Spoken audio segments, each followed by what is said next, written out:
L'école inclusive actuellement, ça dépend vraiment des situations. Il y a des enfants pour qui ça fonctionne bien, donc qui font partie d'un dispositif Ulysse, qui ont des temps d'inclusion dans leur classe ordinaire avec les enfants de leur âge.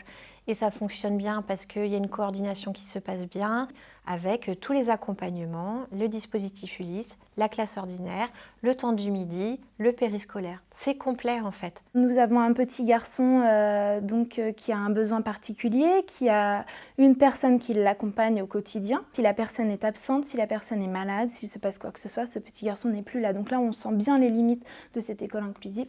C'est aussi une situation de frustration pour Shemseddine qui se voit par moments recalé parce qu'il y a une absence d'aide humaine ou qu'il y a un problème quelconque lié au handicap de Shemseddine qui fait qu'il ne peut pas être accueilli. Je vois l'école inclusive aujourd'hui en France comme une école qui souhaite accompagner et accueillir les enfants en situation de handicap, mais à qui on n'a pas donné les moyens de le faire. Pour le futur de Céleste,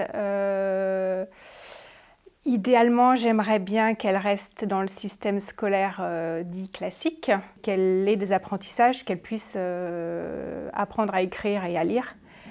Pour qu'elle puisse être autonome plus tard. J'adorerais qu'elle aille en collège Ulysse, en 6e, mais je sais très bien que ça sera compliqué, même voire impossible. C'est terrible de voir qu'un enfant qui a un niveau maternel, qui a encore besoin de manipuler, de jouer, de patouiller, de comptines, il se retrouve assis à une table en CP ou en CO1 dans une classe où on parle de mathématiques, d'addition, de multiplication, de soustraction.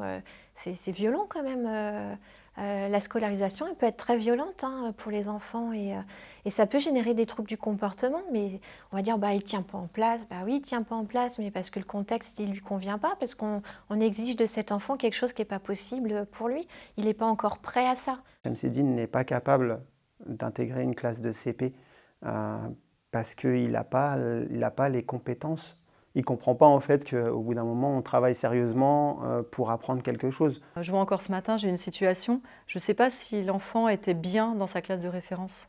Il a fini couché sous sa table. Donc voilà, il y a un moment, c'est des situations, la collègue, elle m'a dit, j'ai fini par te le ramener. Pour des enfants comme Céleste qui sont un peu entre deux, ça serait super qu'il y ait des classes, alors type Ulysse, dans les collèges, mais sans inclusion en fait. Tous les enfants ne peuvent pas être dans une classe de référence.